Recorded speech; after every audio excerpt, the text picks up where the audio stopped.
buenas noches, hermanos, les saludo en el amor del Señor. Hoy, día viernes, nuevamente estamos aquí para ver un nuevo tema o taller acerca de las misiones.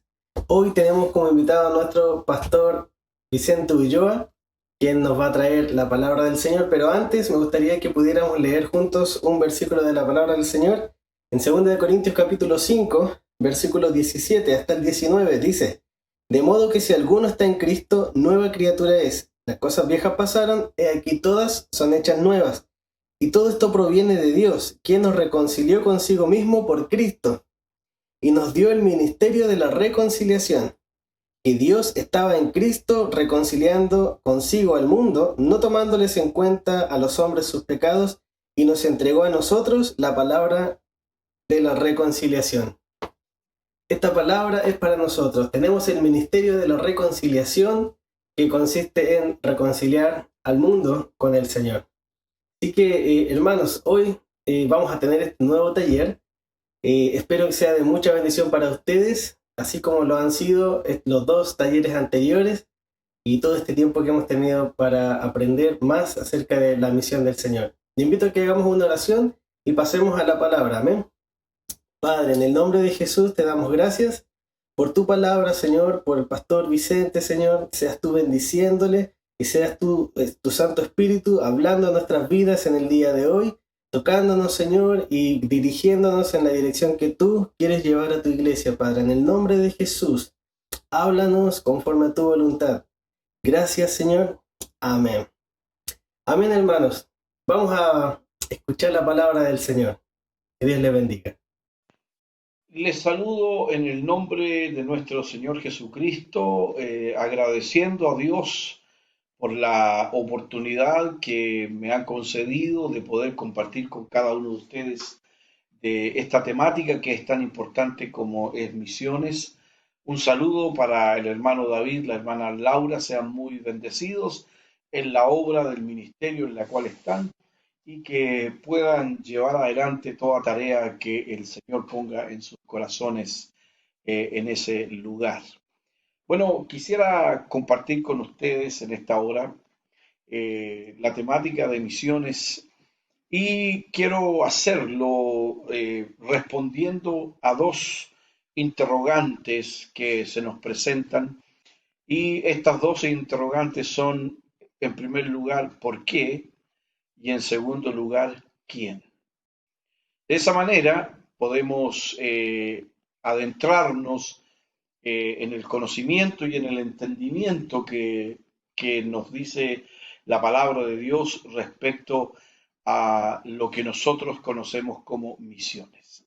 Así que les invito a que me acompañen en esta travesía y podamos, por medio del Espíritu Santo, tener entendimiento respecto a lo que el Señor quiere hablarnos en este día y en esta hora. Así que preparemos nuestro corazón porque sin ninguna duda Dios tiene algo que decirnos hoy día a nuestras vidas.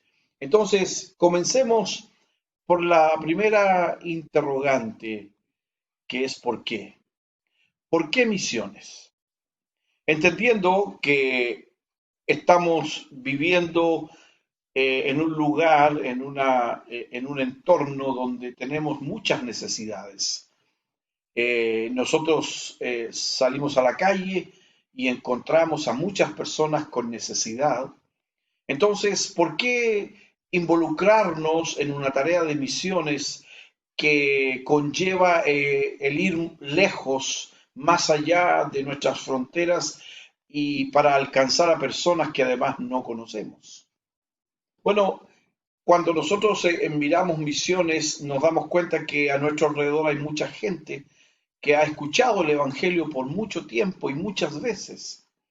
Entonces, en justicia tenemos que decir, ¿por qué estas personas que nos rodean tienen la oportunidad de escuchar muchas veces el Evangelio y aún así rechazarlo?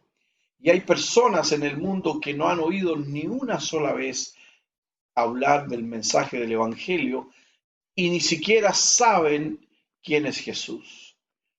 Una cuarta parte del mundo de las personas de este mundo están yendo al infierno sin Cristo, porque la iglesia o parte de ella no está obedeciendo el llamado a ir y hacer la tarea de misiones. Así que respondamos entonces esta primera interrogante: ¿por qué misiones? Para entender un poco más acerca de ello. Vamos a ver varias razones.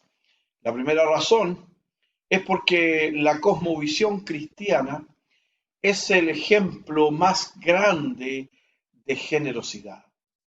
Cuando nosotros examinamos las distintas cosmovisiones de las religiones mundiales, encontramos que normalmente todo se centra en la persona.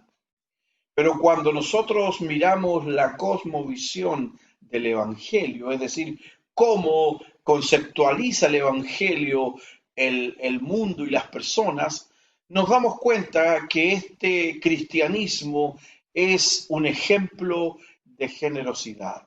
¿Y cómo lo sabemos? Porque en primer lugar, Dios es el que da antes que todos. Él dio a su propio Hijo.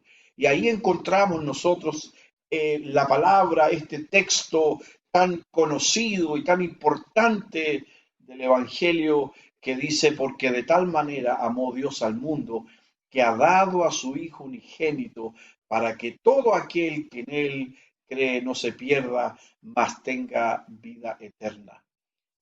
Juan 3:16, ya lo sabemos, es la ofrenda de Dios para alcanzar al mundo perdido, porque Dios es un Dios misionero.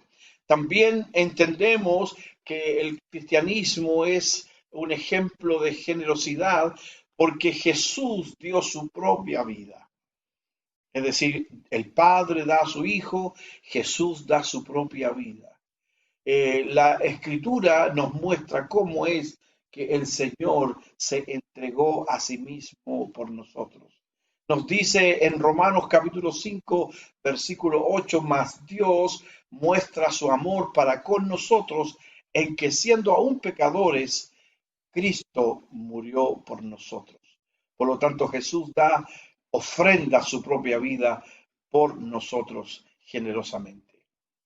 También Jesús en su ministerio enseñó a que los creyentes, los discípulos, deberían dar generosamente. Y nos dice en Mateo 10:8: de gracia recibisteis, dad de gracia. Hemos recibido la salvación por la gracia del Señor.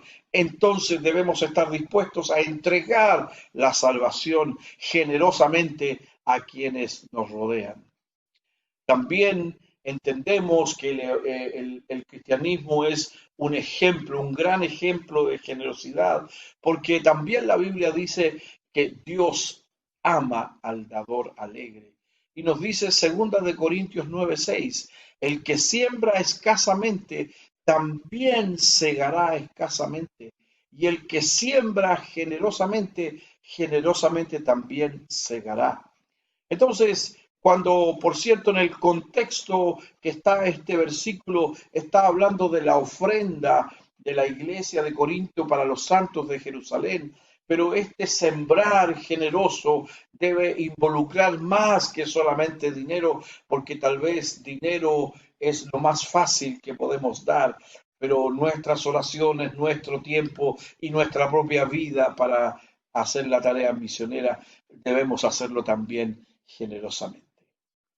La segunda razón que encontramos en la palabra de Dios es que todo aquel que se enfoca en la tarea misionera será recompensado por todas las almas que sean ganadas para Cristo. Dice Daniel capítulo 12, versículo 3: los entendidos resplandecerán como el firmamento, y los que enseñan la justicia a multitud como las estrellas a perpetua eternidad. Es decir, el que está predicando el Evangelio, el que está llevando el Evangelio a los perdidos, va a resplandecer, va a resplandecer. Eso significa que será honrado por Dios.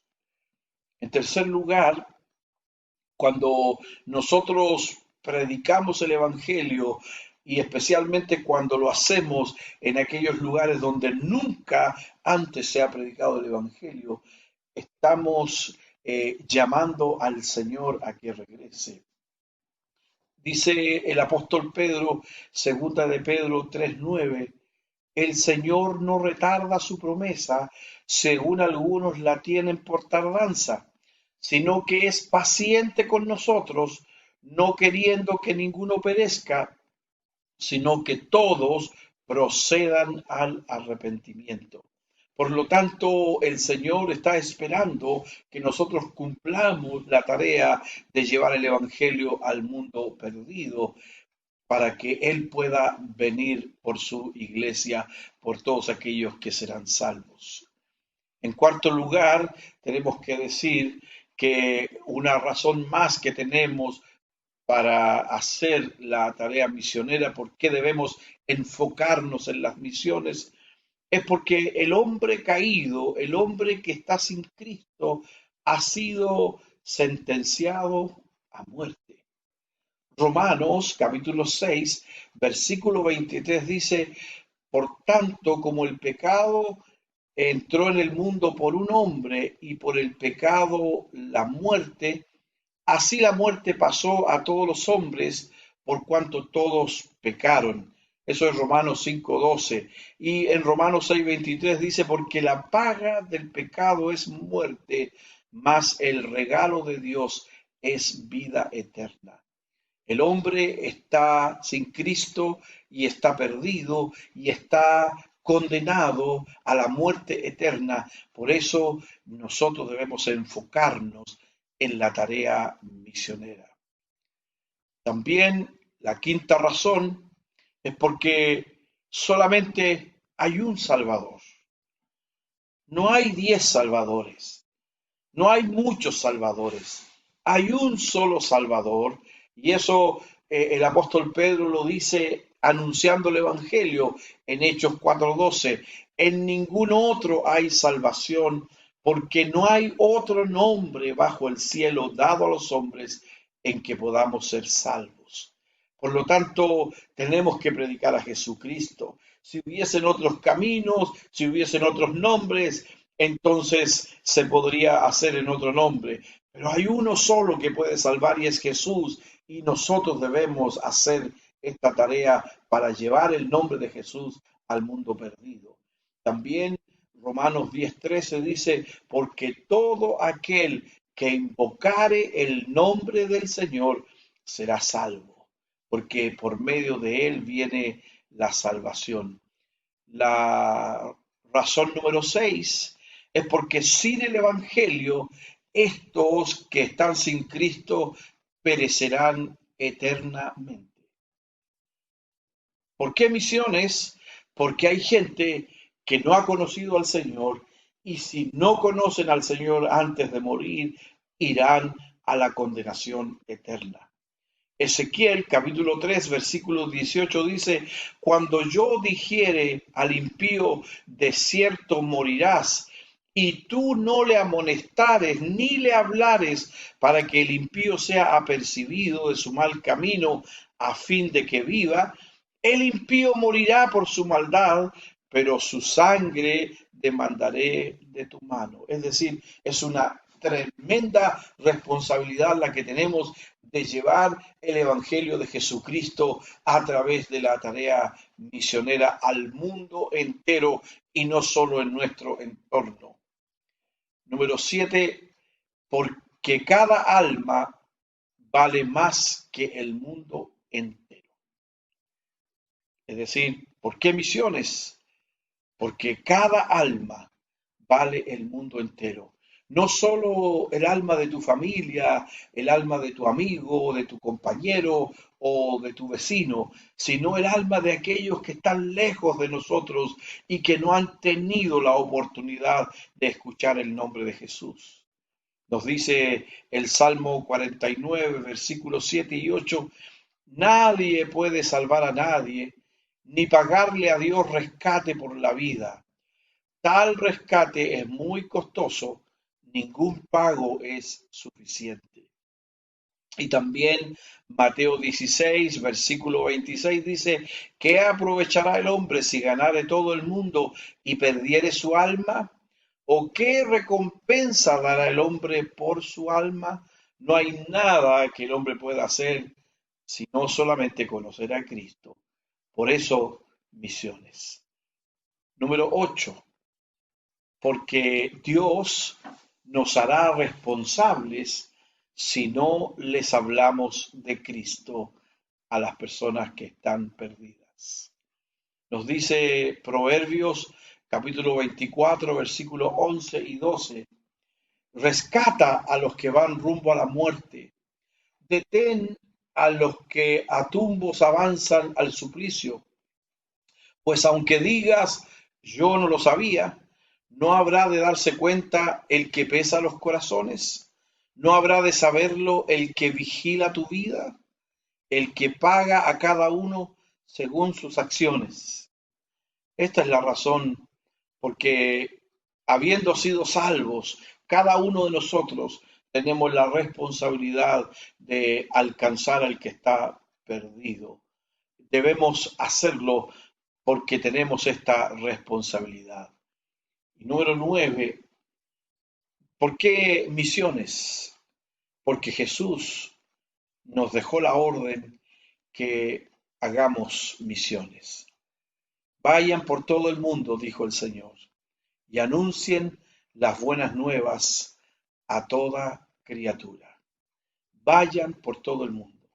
Es decir, no es solamente donde vivimos, sino que mientras anunciamos aquí donde vivimos, en nuestro entorno, tenemos que también anunciar a aquellos que nunca han oído el nombre de Jesús.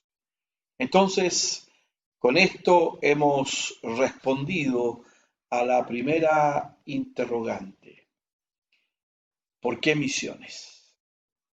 Quisiera acompañar a todas estas razones que hemos mencionado con un testimonio personal o con la experiencia personal acerca de misiones. Llevo alrededor de 40 años en el ministerio, aproximadamente. Fui formado en el Instituto Bíblico de las Asambleas de Dios. Durante mi formación teológica no tuve la oportunidad de que nos enseñaran misionología. Por lo tanto, en mi saber o en mi conocimiento teológico y bíblico no estaba en ninguna parte la noción acerca de las misiones. Todo lo que sabía de misiones era que habían algunos hermanos que venían de otros países, especialmente de Norteamérica, venían a nuestra tierra y establecían nuevas iglesias y traían ayudas económicas y ayudas en materiales bíblicos. Entonces, para mí, misiones era recibir, no era dar. Y por muchos años estuve ausente de la tarea misionera, eh, primero por la ignorancia y segundo porque no había nacido en mí el interés. Por la misericordia de Dios y por su gracia, tuve la oportunidad de llegar a pastorear una congregación donde había un matrimonio joven que tenían llamado misionero. Ambos se habían conocido en algunos encuentros misioneros. Ellos no son del mismo país. Él es chileno, ella es de otra nacionalidad. Y ellos comenzaron a hablarme acerca de su llamado.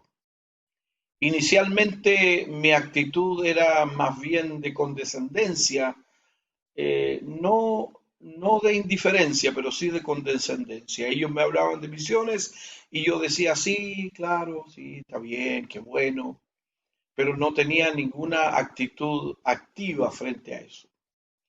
Pero poco a poco ellos fueron trabajando en sus propios llamados, trabajando en acceder y involucrándome a mí en ese llamado, dándome a conocer sus planes, sus propósitos. Ellos estaban también terminando sus estudios teológicos y de manera que tenían una preparación activa para el llamado que habían recibido. Ah, ellos tuvieron la oportunidad de salir del país en una primera oportunidad para ir a un seminario o congreso de misiones y entonces hablaron conmigo, pidieron autorización, pidieron apoyo y fue mi primera oportunidad de involucrarme ya activamente en lo que es misiones. Después de esa primera oportunidad, vinieron otras y otras y otras oportunidades, hasta que finalmente ellos, por la necesidad de tener una buena formación, tuvieron que salir del país para ir a otro país a prepararse en una escuela de misiones especializada en el lugar donde ellos tenían el llamado. Entonces ahí comenzó ya ahora una participación más seria, más directa, porque ahora tenía que hacerme cargo de no solo del llamado, sino también del sustento, y no yo, sino que la congregación. Así que ahora tenía que hacer el esfuerzo de poder motivar a la iglesia para que colaborara en esto. Bueno, hicimos entonces un esfuerzo inicial para ayudar y estando ellos en el país donde se fueron a preparar, propiciaron un contacto con una congregación que me invitó para estar en ese lugar y era una congregación que llevaba ya casi 20 años involucrada en misiones, con un congreso misionero espectacular donde ahora ya yo estaba entrando de lleno en el conocimiento de lo que es verdaderamente misiones. A partir de ese momento cambió no solo mi actitud, sino que al cambiar mi actitud también cambió la actitud de la iglesia, poniendo misiones como una prioridad. El siguiente año nosotros comenzamos a realizar un congreso de misiones de manera muy tibia la primera vez, sin tener idea de cómo hacerlo, sin tener asesoría, porque no sabíamos a quién preguntarle, excepto la experiencia de haber participado en un congreso multitudinario de misiones, no tenía más experiencia, así que organizamos con el equipo que había, un exiguo equipo de misiones en la iglesia local, organizamos el primer Congreso de Misiones y la participación fue de 35 personas. Para nosotros fue un verdadero éxito, porque de no tener nada a tener 35 personas participando, y no solo de nuestra congregación, sino de algunas otras que también estaban en busca de conocer más acerca de misiones. Ya el segundo año, nuestra segunda oportunidad o celebración del Congreso, ya teníamos más de 100 personas porque hicimos algunos ajustes, el Señor nos fue motivando, los equipos de misiones se fueron preparando mejor, comenzamos a tener mayor actividad en cuanto a misiones y Dios nos ha prosperado hasta ahora en muchas cosas respecto a misiones. Este año vamos a celebrar el Congreso número 11. El Congreso se llama, desde hace algunos años, se llama ya Sin Fronteras, porque entendimos que misiones no tiene fronteras. Y estamos trabajando arduamente. Bueno, en el proceso esta familia misionera que se fue a preparar a otro país, fueron enviados, están hoy día en algún lugar de Asia, están cumpliendo con su llamado, haciendo una tarea extraordinaria porque es un lugar donde hay prohibición de predicar el Evangelio, donde además hay persecución política y religiosa contra cualquiera que tenga otra fe, y se suman a eso también las dificultades propias de la carencia económica y otras cosas en ese país. Y estamos agradecidos del Señor porque una vez que nos comenzamos a involucrar en misiones, el Señor comenzó también a darnos otras bendiciones que van acompañadas con el corazón misionero. Por lo tanto, cuando yo ahora particularmente hablo de misiones, no estoy hablando desde la teoría, sino desde la práctica que tenemos como iglesia. No he salido nunca a hacer misiones a otro país, pero estoy sosteniendo las cuerdas junto con toda una congregación de una familia, y muy pronto vendrán otros y otros que se están preparando ahora para ir al campo misionero. Si ustedes me preguntan cómo lo hacemos, de dónde sacamos los recursos, Dios se encarga. La iglesia ha abierto su corazón para dar abundantemente para la tarea misionera. La iglesia está cumpliendo con la labor de sostener las cuerdas de misiones mientras nuestros hermanos están allá lejos, haciendo la tarea que el Señor nos ha dejado. Por eso misiones, porque hay una tremenda necesidad y tú y yo debemos responder a la necesidad que Dios nos ha planteado de llevar el Evangelio a toda criatura y ahora especialmente a aquellos que nunca han escuchado hablar del nombre de Jesús. Entonces, mi pregunta es si te ha quedado respondida la pregunta de por qué misiones.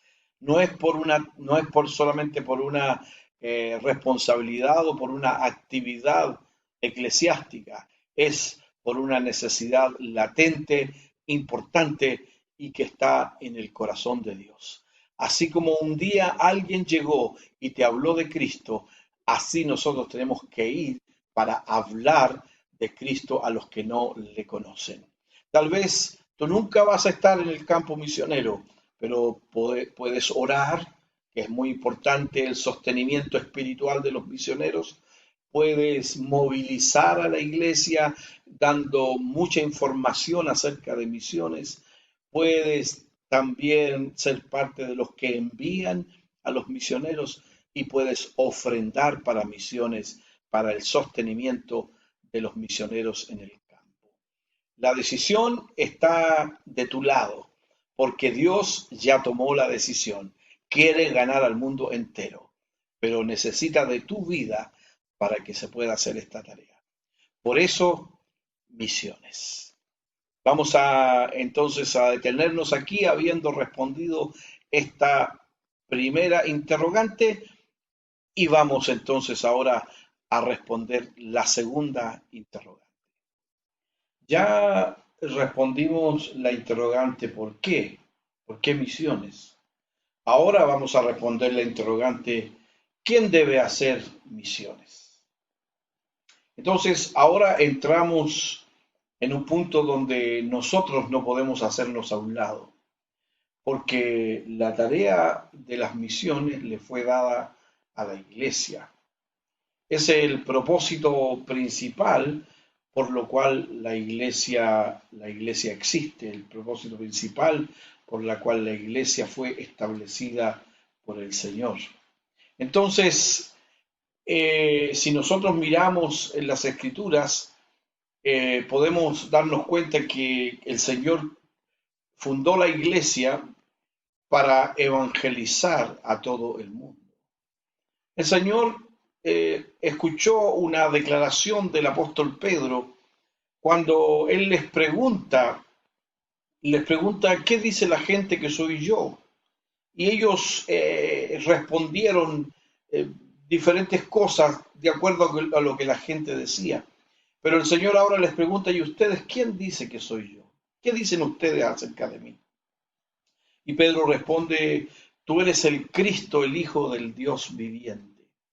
Y entonces el Señor le dice a Pedro, Pedro, mira, esto no te lo ha revelado carne ni sangre, sino mi Padre que está en los cielos. Y yo te digo, tú eres Pedro, y sobre esta roca, sobre la declaración de Pedro, edificaré mi iglesia. Cuando nosotros leemos al apóstol Juan, en el Evangelio de Juan, en el capítulo 20, versículo 30 y 31, el apóstol Juan escribe lo siguiente y dice, se han escrito, o Jesús hizo muchas otras señales, las cuales no están escritas en este libro. En el versículo 31 dice, pero estas se han escrito para que creáis que Jesús es el Cristo y creyendo tengáis vida en su nombre. Es decir, la declaración de Pedro está conectada a las palabras de Jesús, que está diciendo que la gente debe creer que Jesús es el Cristo. Y para que la gente crea que Jesús es el Cristo, entonces alguien debe darse la tarea de predicar ese mensaje a las personas.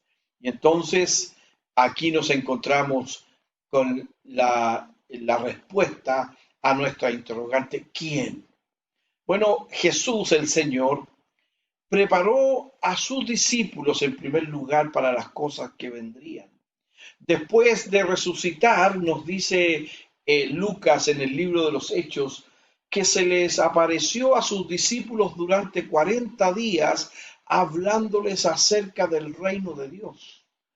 Les habló 40 días seguidos acerca del reino de Dios en diferentes lugares y diferentes circunstancias. Los discípulos estaban convencidos que el Señor iba a establecer su reino en ese tiempo. Entonces, para asegurarse, le preguntan al Señor, Señor, ¿restablecerás tu reino a Israel en este tiempo? Y el Señor responde o da una respuesta que es distinta a la pregunta.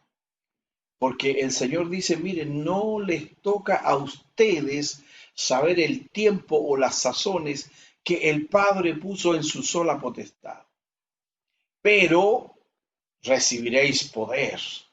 Es decir, ustedes quieren saber, pero yo quiero compartirles el poder. Recibiréis poder cuando haya venido sobre vosotros el Espíritu Santo y me seréis testigos en Jerusalén, en toda Judea, en Samaria, hasta lo último de la tierra. Es decir, lo que el Señor está diciendo, yo he formado la iglesia para que sean testigos, para que lleven el Evangelio más allá de las fronteras. Y así nosotros lo podemos leer en cada Evangelio, se registra la comisión de una u otra manera. En Mateo 28, 19, el Señor dice, por tanto, id y haced discípulos a todas las naciones. En Marcos 16, 15, el Señor dice, id por todo el mundo y predicad el Evangelio a toda criatura.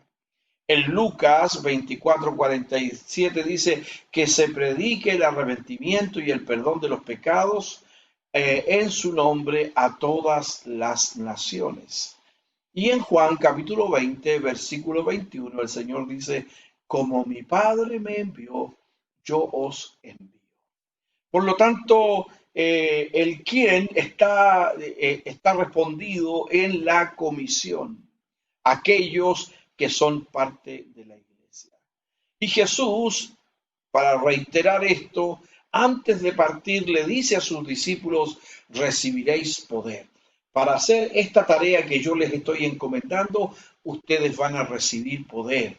¿Cuándo? Cuando venga el Espíritu Santo sobre ustedes y me seréis testigos. Entonces el Espíritu Santo viene a hacer la capacitación que la iglesia necesita para hacer la tarea misionera. Entonces, Jesús establece sobre su iglesia esta comisión. Ahora, para poder hacer una analogía y nosotros podamos entender qué ocurre si no hacemos lo que el Señor nos mandó. ¿Qué ocurre si no obedecemos o no queremos hacer misiones y no queremos evangelizar al mundo? Bueno, la analogía es esta. Cada institución que se forme va a crear sus estatutos, sus reglamentos para funcionar.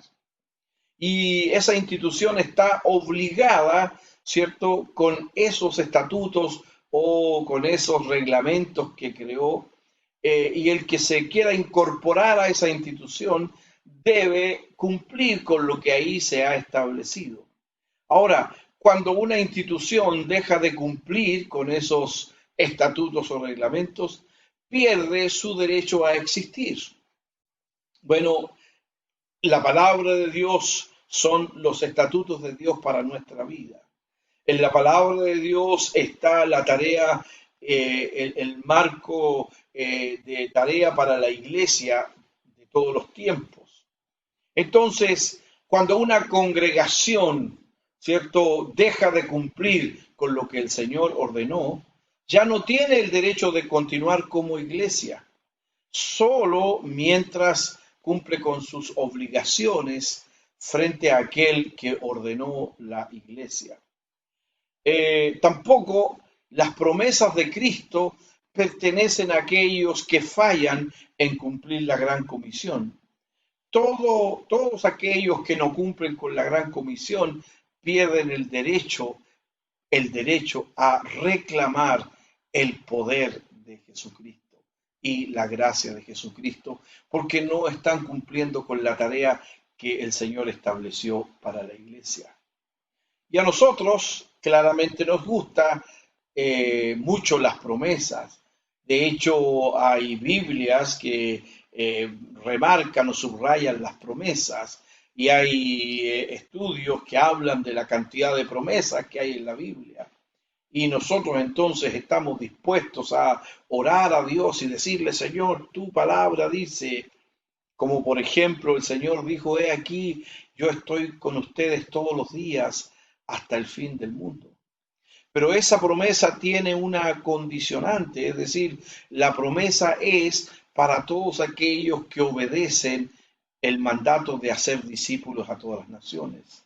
Es decir, el Señor dice, id y hacer discípulos a las naciones y yo estaré con vosotros todos los días hasta el fin. Es decir, si queremos tener la presencia de Dios en nuestra vida, entonces tenemos que cumplir con la tarea de evangelizar el mundo y la tarea misionera. Los pentecostales reclamamos el poder del Espíritu Santo. Pedimos, Señor, lléname con tu Espíritu. O los que no han sido bautizados pedirán, Señor, bautízame con tu Espíritu Santo. Pero el propósito que el Señor dio a enviar su Espíritu Santo fue para ser testigos hasta lo último de la tierra. El Espíritu Santo no fue dado, el poder del Espíritu Santo no fue dado a los creyentes para tenerlo como adorno o como un logro alcanzado. El Espíritu Santo es capacitación para hacer la tarea que se le encomendó a la iglesia. Y nosotros debemos saber que está bien claro que la evangelización o la extensión del evangelio es para alcanzar al mundo entero. La tarea no es una actividad secundaria, no es algo que hacemos como parte de, es la tarea de la iglesia. La evangelización del mundo, las misiones, no es una causa más en las cuales nos involucramos, es la causa por la cual la iglesia existe. Es nuestra causa principal, es el propósito principal que tiene la iglesia como razón de existir. Es el objetivo supremo que la iglesia o que se le demanda a la iglesia como prioridad sobre todas las otras causas y sobre todos los otros ministerios que cumplimos. Cuando llegué al Señor, o un poco tiempo después, yo llegué a una congregación donde en en una de las murallas de la iglesia, casi todo el largo de la muralla, decía: la tarea suprema de la iglesia es la evangelización. Ahora, cuando uno leía esa frase, inmediatamente pensaba en la responsabilidad que tenía con eso. Pero en el frente, en la parte de adelante de la iglesia, en la muralla frontal de la iglesia, decía, del templo digo, decía, eh, retornando a Pentecostés. ¿Por qué retornando a Pentecostés? Porque allí partió la tarea misionera. Porque el día en que el Señor derramó su espíritu sobre los discípulos que esperaban, comenzó la tarea de las misiones para alcanzar al mundo entero. Es obvio que la iglesia del Nuevo Testamento hizo muchas cosas además de la evangelización.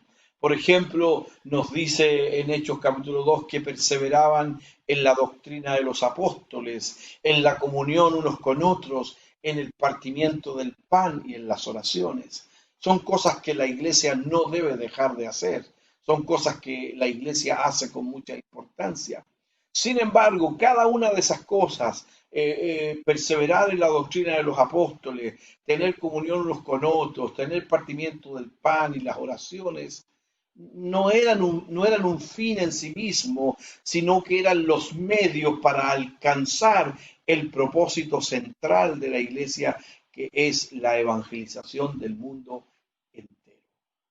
Es decir, no nos quedamos allí perseverando solo porque sí, sino porque tenemos que ser formados para ir más allá y predicar el Evangelio.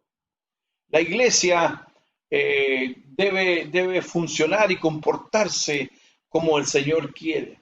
Muchas veces la iglesia se comporta como un fortín, como un castillo, guarda todo dentro, como una represa que contiene el agua y se deja las bendiciones para sí misma y no las comparte. Pero la iglesia debería ser un canal, debería ser un río para por ese caudal llevar las bendiciones de Dios a otro. No debemos conformarnos con estar cerrados allí en las cuatro paredes de la iglesia. Debemos ir más allá, debemos llevar la bendición de Dios al mundo conocido, al mundo entero. El Señor Jesús dijo a sus discípulos: ustedes son la luz del mundo. En realidad, hermanos, nos estamos comportando como tal, como la luz que el Señor ordenó. El Señor dijo: así alumbre vuestra luz delante de los hombres, para que alumbre a todos los que están en casa, dice, que la luz se debe poner en alto. Entonces la tarea de la iglesia es brillar en el mundo entero. La tarea de la iglesia es alumbrar el camino de los pecadores para que encuentren el camino de la salvación. La iglesia es como un ejército de soldados. Los creyentes son como los soldados de ese ejército. Los soldados no siempre van a estar en todas las situaciones del ejército. No siempre los soldados van a estar en los desfiles, pero siempre los soldados estarán en el campo de batalla. Es decir, es la tarea que nosotros tenemos. Lamentablemente, muchas congregaciones no han captado la visión de Dios para la iglesia. Muchas congregaciones no han visto esta visión como una tarea importante. ¿Cómo sabemos esto? Por los programas y las actividades que llevan adelante, donde la evangelización y las misiones no son una prioridad, donde están en segundo, en tercer lugar y en algunos casos ni siquiera existe como prioridad.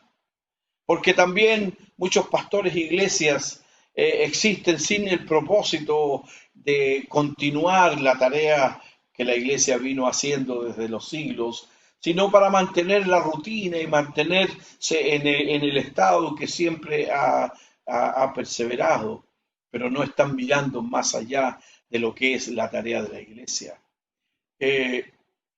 También Muchas veces nosotros pensamos, ¿cómo medimos el éxito de la iglesia? ¿Cómo mide la iglesia sus objetivos alcanzados? Muchas veces el éxito se mide por el número de personas que asiste a las reuniones o por la asistencia dominical que hay, si que es el día en que más gente se reúne. O a veces el éxito se mide por la cantidad de ofrendas que se reciben, o también muchas veces por la condición o calidad del edificio en el cual se reúne. O a veces mide también el éxito por la variedad de sus programas, es decir, las diferentes cosas que realiza para poder subsistir. Pero ¿cómo debemos medir nosotros el éxito de la iglesia?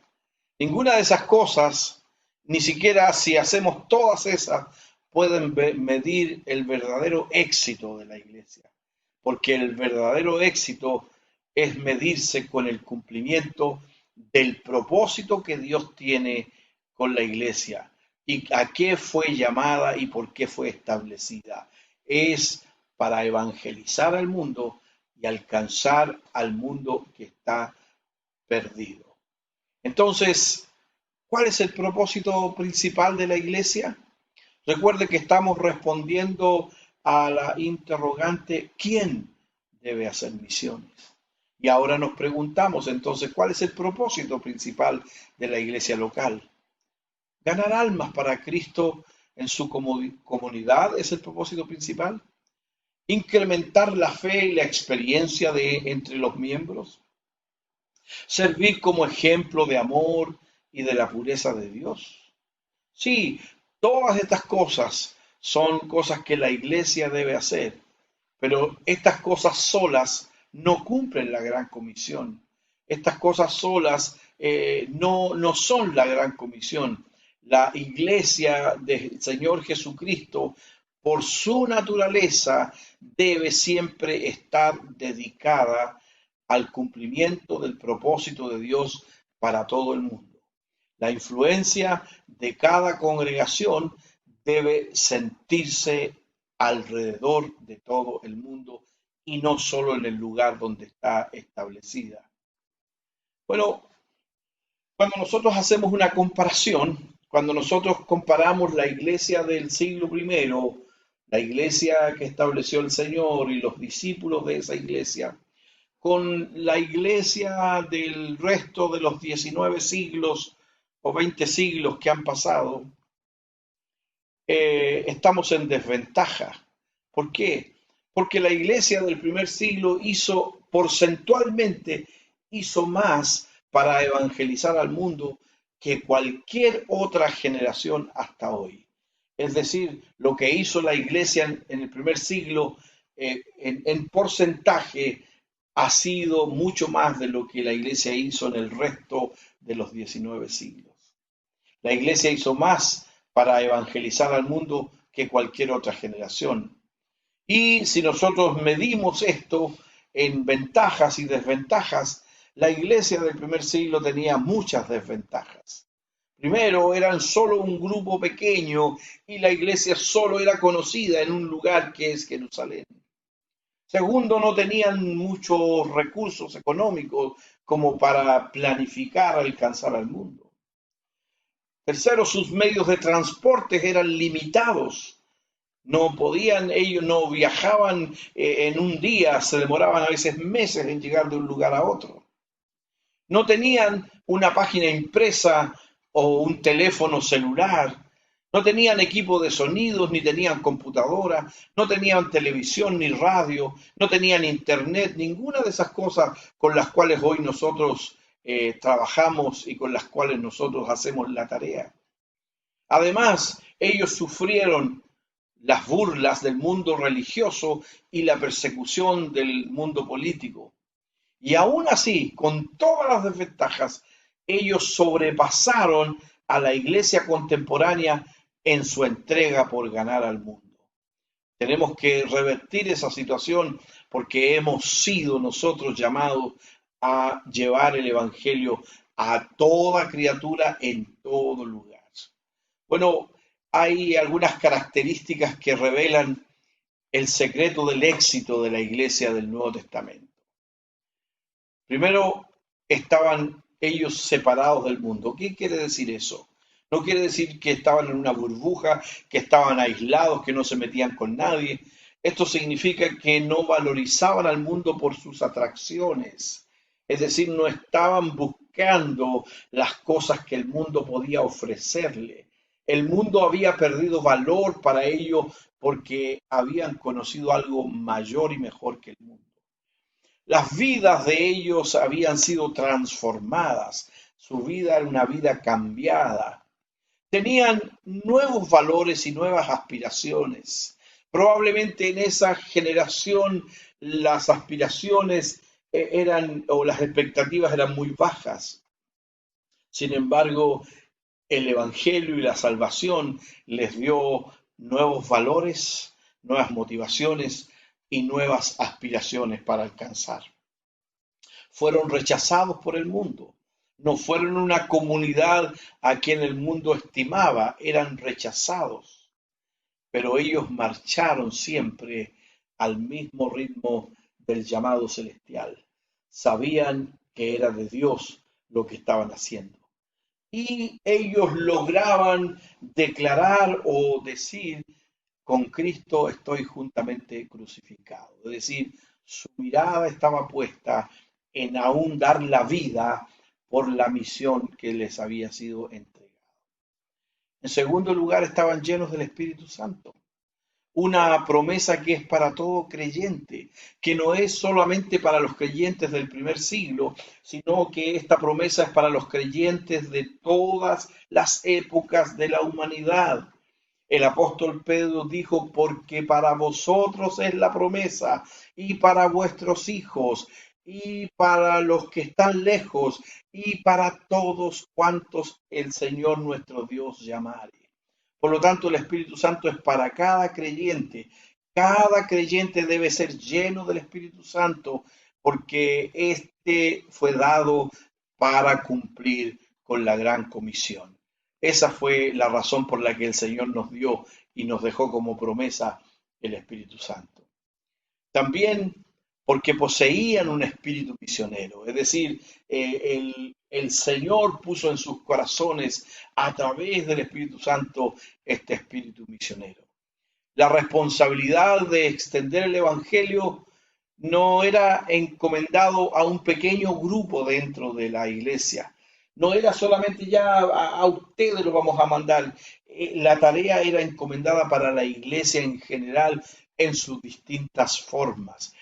Cada creyente era un testigo de Jesús.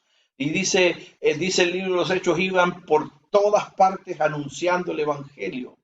También dice que compartían financieramente, se compartían ellos financieramente para alcanzar al mundo. El apóstol Pablo da testimonio de la iglesia de Macedonia, diciendo que ellos han dado conforme a sus fuerzas y aún más allá de sus fuerzas. Es decir, está diciendo a los de Corinto, les está diciendo como ejemplo, miren la iglesia de Macedonia, que es una iglesia pobre, pero que está dando según sus fuerzas y más allá de sus fuerzas. Ese es el espíritu misionero. También porque predicaban un evangelio de poder, un evangelio de poder. Ellos no predicaban sus propias ideas ni su propio mensaje, sino que era el mensaje de Cristo. ¿A qué cosas apuntaban de Cristo? Ellos predicaban al Cristo encarnado, al Cristo crucificado, al Cristo resucitado, al Cristo que ha ascendido a los cielos, al Cristo que está reinando en su trono y al Cristo que está por venir por segunda vez. El mensaje de ellos trataba sobre el pecado y sobre las consecuencias del pecado.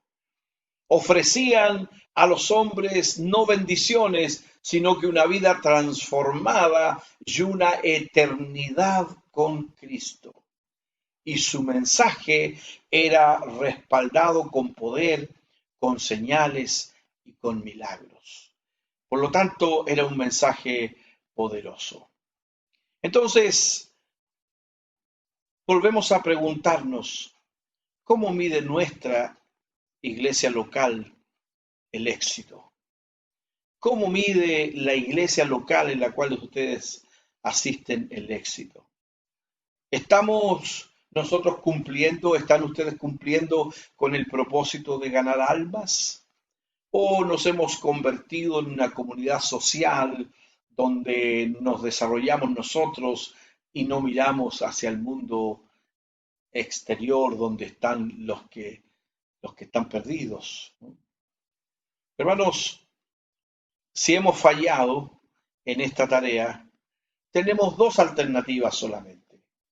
Si no hemos cumplido con la tarea que el Señor nos ha dado, entonces nos quedan dos cosas por hacer o dos alternativas para escoger.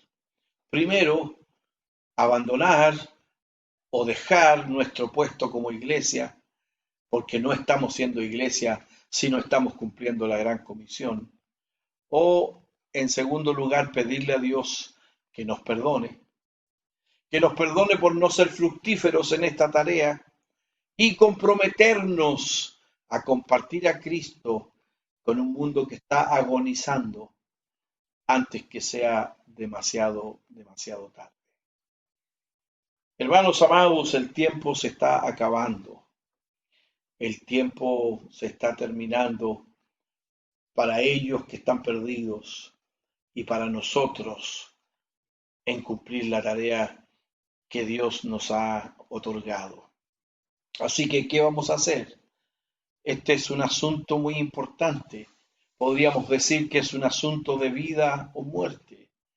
Tenemos que entonces cumplir con la tarea, porque la respuesta a la interrogante de quién debe hacer misiones, la respuesta es tú debes hacer misiones. Ni siquiera tu vecino, tu hermano, tu amigo, tú debes hacer misiones. Yo quiero terminar este tiempo orando al Señor y pidiendo por tu vida, por mi vida, para que tengamos siempre en nuestra mente y en nuestro corazón lo que Dios nos ha encomendado. Buen Señor y Padre nuestro, en esta hora, al terminar de compartir esta enseñanza, esta verdad que tú has establecido para la iglesia de todos los tiempos, yo quiero rogarte que tu Espíritu Santo traiga convicciones firmes y seguras al corazón de cada uno de mis hermanos. Que no perdamos de vista el propósito principal que tú tienes, que tú has tenido siempre con la iglesia, que la iglesia sea el agente misionero para alcanzar al mundo perdido. Especialmente en este tiempo en que la población mundial es tan numerosa y hay muchas personas que no han oído ni una sola vez el mensaje del Evangelio. Nosotros tenemos la responsabilidad de cumplir la tarea misionera, de las formas como se nos ha enseñado. Tal vez no todos irán, pero sí todos pueden orar. No todos irán, pero sí todos pueden ofrendar. No todos irán, pero sí todos pueden movilizar a la iglesia para hacer esta tarea. Que tu gracia, que tu misericordia, que tu Espíritu Santo esté sobre la iglesia ahí en Antofagasta y sean muy bendecidos en el nombre de Jesús. Amén y amén. Muchas gracias, hermanos, una vez más. Que el Señor les bendiga y gracias por la oportunidad de compartir con ustedes esta palabra o esta enseñanza que hoy día es relevante para la iglesia del Señor. Dios les bendiga.